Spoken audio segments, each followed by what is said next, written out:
امن و امان کا قیام ہر ملک و قوم کی خواہش ہوتی ہے، مگر کہیں سپر پاور کہلانے کی دوڑ اور کہیں اپنے امن کی خاطر دوسروں کے امن تباہ کرنے کی سازشوں اور امتیازی رویوں، تو کہیں لاقانونیت، انتہا پسندی اور ریاستی ظلم و جبر نے پوری دنیا کا امن تباہ کر رکھا ہے۔ 21 ستمبر کا دن، جو پاکستان سمیت دنیا بھر میں چند دن قبل عالمی یوم امن کے طور پر منایا گیا ہے، دنیا بھر میں اس دن کے منائے جانے کا مقصد ملکوں کے اندر اور ملکوں کے درمیان شورش کا خاتمہ اور قیام امن کے لیے سخت محنت کرنے والوں کی کاوشوں کا اعتراف کرنا ہے۔ 2001 میں اقوام متحدہ کی جنرل اسمبلی نے باضابطہ طور پر عالمی یوم امن منانے کا فیصلہ کیا تھا، اور اسی فیصلے کے تحت پہلا عالمی یوم امن 21 ستمبر 2002 کو منایا گیا تھا۔ اقوام متحدہ کی جنرل اسمبلی نے عالمی یوم امن کی تاریخ مقرر کرنے کے بعد اعلان کیا تھا کہ یہ دن عالمی سطح پر جنگ بندی اور عدم تشدد کے طور پر منایا جانا چاہیے۔ اقوام متحدہ کا یہ دعویٰ ہے کہ اس نے عالمگیر سطح پر قیام امن کے لیے خود کو وقف کر رکھا ہے اور اس مقصد کے لیے تعاون کرنے والے افراد کی حوصلہ افزائی بھی کرتا ہے، لیکن عملی طور پر اقوام متحدہ اپنے اس منشور پر قائم نظر نہیں آتا، جس کی واضح مثالیں امن کے نام پر پوری دنیا، خاص کر مسلم ممالک میں امن و تشدد کے نام پر بھیانک جنگ کی حوصلہ افزائی اور مسلم ممالک کے احتجاج پر مسلسل خاموشی اختیار کرنا ہے۔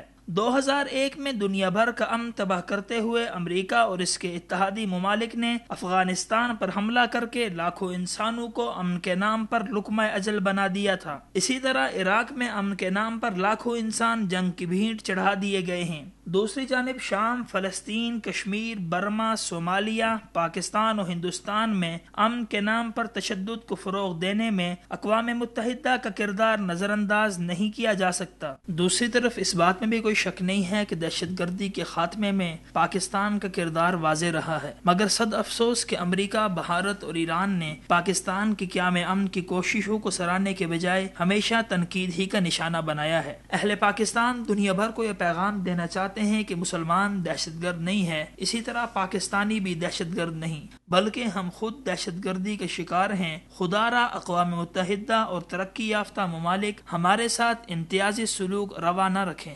دنیا بھر میں جہاں کہیں دہشت گردی اور انسانی حقوق کی خلاف ورزیاں ہو رہی ہیں، ان کو ایک ہی تناظر میں دیکھا جائے۔ اقوام متحدہ عالمی یوم امن کا دن تو 15 سال سے منا رہی ہے، لیکن اس کے قول و فعل میں تضاد ہے۔ فلسطین کے نہتے اور مظلوم عوام پر صہیونیوں کے ظلم و ستم اور بمباری سے معصوم بچوں اور خواتین و بزرگ مردوں کا قتل عام کا مسئلہ ہو، یا کشمیر میں بھارت کی انسانی حقوق کی بدترین خلاف ورزیاں ہو رہی ہوں، اقوام متحدہ اور عالمی امن کے دعوے داروں کی مجرمانہ خاموشی مسلم امہ کے ساتھ امتیازی سلوک ہے۔ دہشت گردی کا خاتمہ اور امن و سلامتی کا قیام ہر ایک کی خواہش ہے، مگر یہ اسی وقت ممکن ہو سکتا ہے جب قول و فعل کا تضاد اور منافقت کا خاتمہ ہو، اور کمزور ہو یا طاقتور، ہر ایک کے ساتھ انصاف والا معاملہ ہو۔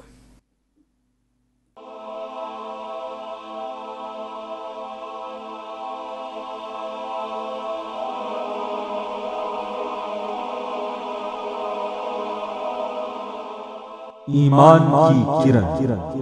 ہدایت کی شمع، رسال اردو۔